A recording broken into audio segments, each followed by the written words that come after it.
The parts of your journey where you felt like you were failing and falling behind, the moments when it seemed like nothing was working out the way it should, the times during which you were all but forced to prioritize rest, to begin a process of self-reflection, to have no choice but to change. These weren't your setbacks, they were your breakthroughs in disguise.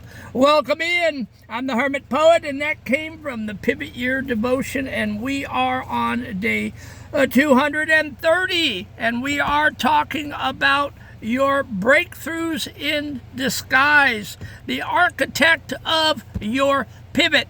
And again, this point in the devotional, we are about that much through, and we've got that much to go.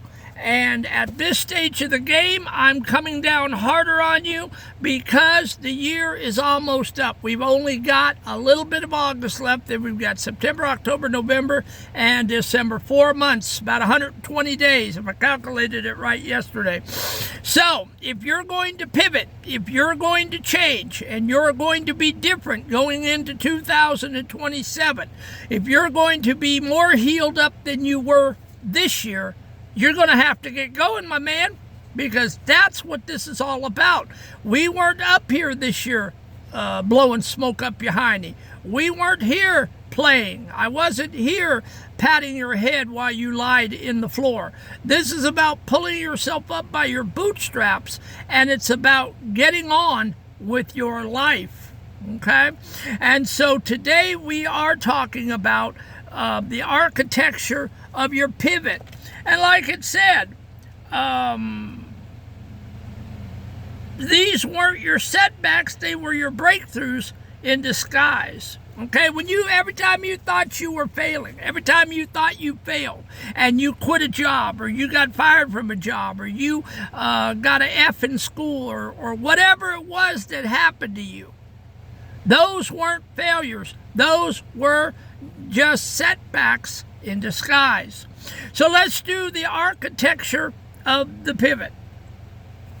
And yes, I'm fired up because I just got done moving my dream ahead. It's a nasty, ugly part of the dream, but I had to clean up the yard for the person that was living here that passed away back in June, and we're cleaning up the yard. So it's the nasty now and now today, and I'm tired and it is hot. It's about 80 to 90 degrees already today. So let's do the architecture of the pivot. The path you walked was paved with stone, with jagged turns and sudden ends. Where you were left to stand alone, where broken lines refused to bend, you called it failing, called it slow. A quiet dark you could not flee, but shadows are the place you grow. The threshold of the truth you see, the forced repose, the weary wait, the shedding of a skin outgrown. These were the hands of kinder fate to lead you to a life unknown. What felt like falling was the flight, the breaking of a heavy chain to find the center of the light and harvest wisdom from the pain. So bless the detour and the stall, the moments when the spirit bled. They were the bedrock of it all, the grace that cleared the road ahead. Everything in life is going to have a setback. The Hermit Poet had setbacks, and God knows I've had my setbacks, and I will continue to have setbacks between now and the time that I exit the United States for the Philippines. It's a natural. Setbacks are natural, but you know what? They are your healing in disguise, okay? You don't realize it, but every time you go through a setback, it's teaching you something. So let's talk about the misrepresentation of the resistance. We are conditioned to view progress as an upward, unbroken line. When we hit a wall, experience a failure, or are forced to stop, we assume we have drifted off course. However, in the architecture of a soul, resistance is often the greatest form of redirection. When you hit that wall, that is life, that is the powers that be telling you, not this way, not this way, this way. Okay? It's you being redirected towards what you needed to be doing. And the Hermit Poet saw this in my own life. I hit wall after wall after wall. And I was left and right and left and right and up and down until I finally hit my gift of poetry last June in that subway parking lot. So just look at your failures and your setbacks as redirection. It's the powers that be. It's God telling you, nope, not that way, this way. And you will get to the place that you're going eventually. I promise you that. When you feel like you are falling behind, it is usually because the pace you were maintaining was unsustainable or disconnected from your true nature. You were probably hitting it so hard you could not sustain that rhythm. Okay? You were slowed down for a reason. You weren't failing. You were being forced to decelerate so you could actually see the road you were on. We have to check to see every now and then the road we're on. You have to look around. You have to see the scenery. You have to see the foliage. Because if you don't, the trip is mundane. The trip is boring. Okay? If it was just all straight up, how fun would that be? The redirection, the setbacks, the detours are the fun. Well, they're not the fun part of life. But, I mean, at the time they're not. But to look back and see everything that I went through, all the jobs, every place in the United States I landed, it would have killed a man. I'm telling you, I've lived 5 to 10 lives in the 50 years, 60 years I've been on the planet. I have packed a lot of punch and a lot of detours into this Hermit Poet's life.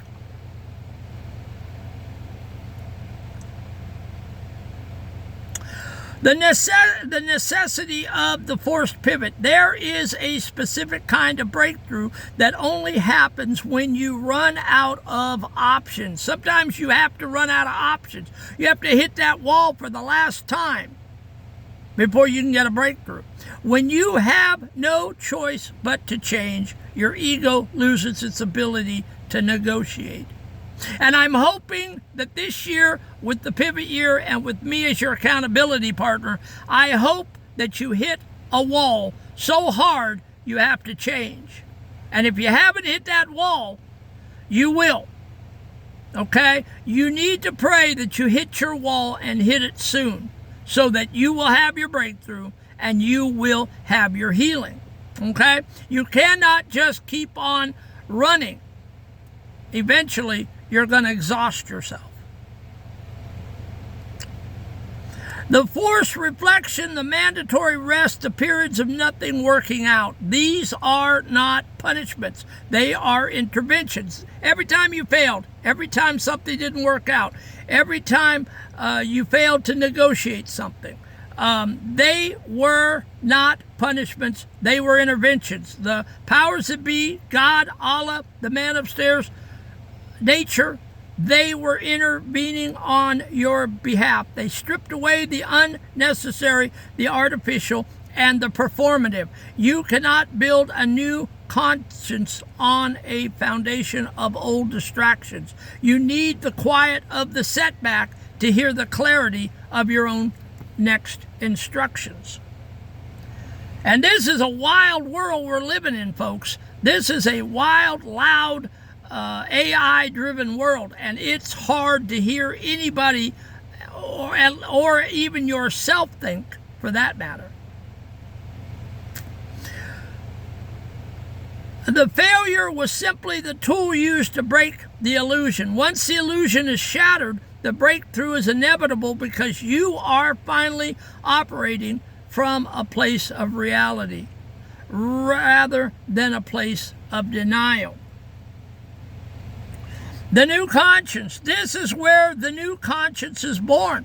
A way of moving through the world that is slower, more deliberate, and deeply integrated. You no longer move by the demands of the clock or the pressure of others. You move by the rhythm of your own integrity. And that is where the hermit poet is right now.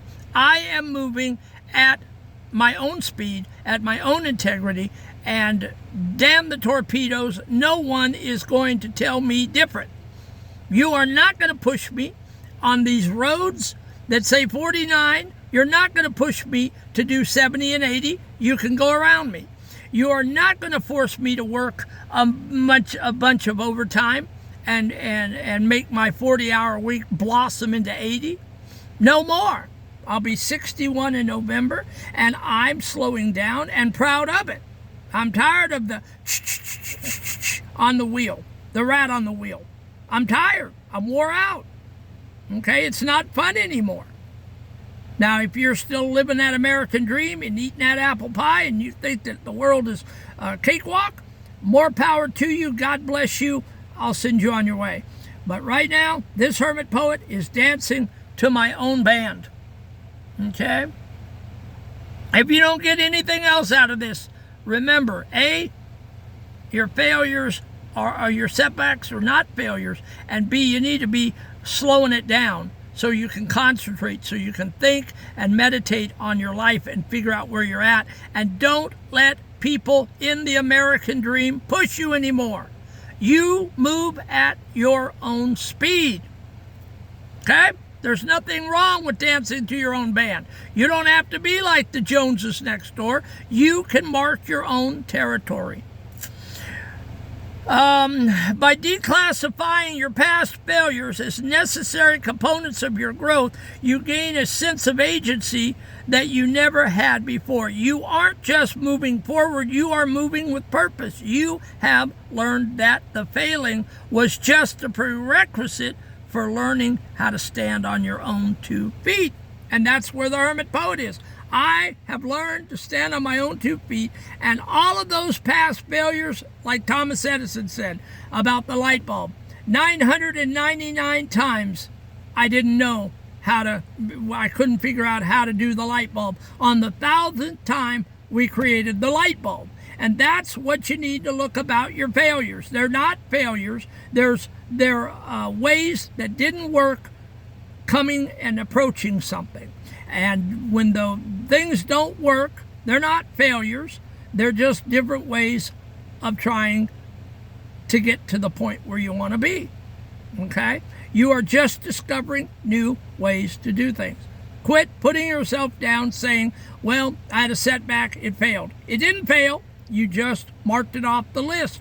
It is a new way of saying, hey, it didn't work. That one didn't work. Let's move on to the next one. Well, that one didn't work. Let's move on to the next one. And eventually, you'll find something that's going to work. The hermit poet knows this to be true because it took me 60 years to get here. I know what I'm talking about. I'm not blowing smoke up your hiney because I've lived this. I have lived this. I've been in the trenches.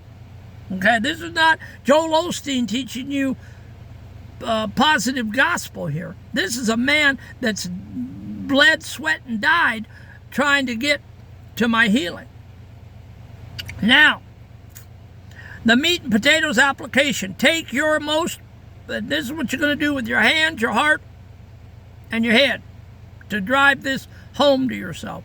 Take your most painful failure from the last 2 years. Write it down. Now, instead of listing why it was a failure, list 3 ways that a specific event forced you to change in a way that serves who you are today. Did it force you to rest? Did it force you to be honest? Did it force you to set a boundary? The pivot action. Practice conscious deceleration. Tone it down. Consciously decelerate. Take your foot off the gas pedal. For the remainder of this week, intentionally slow down one aspect of your daily routine. If you usually rush your morning, walk slowly. If you usually rush your communication, pause before you speak. Use this forced slowness to cultivate the new conscience, the awareness of your own presence. And then the daily reminder. Remind yourself, my setbacks were my setup. I am not behind. I am arriving exactly where I need to be. When you feel the familiar urge to rush or fear you are failing, return to this truth. The friction was not the end of your path. It was the refining of your journey. All right, guys, that's it for today. And the architect of the pivot, okay? Don't be looking at your setbacks as failures, because they're not. They're just ways of getting to where you want to be.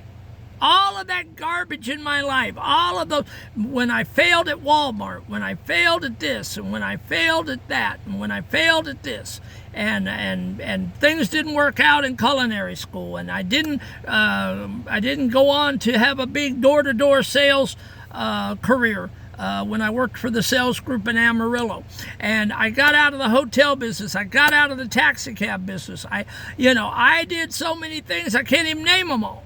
But you know what? It was left, right, up, down, and it got me to you today on camera. That's what I'm trying to stress to you. They are not failures. They are just pivots. You're pivoting to your healing today. You're pivoting to your goals, dreams, aspirations, okay? You've got to get up out of the floor. We're running out of time. December's coming. December 31st, we're going to close the book. And in January, we're going to start a whole new devotional series for next year. I'm excited. I'm studying. And I think you're going to love it. So, guys, listen, I'm praying for you. I love you, and God loves you. And go out today and show up, show out, and let the world hear you roar. And we'll see you tomorrow.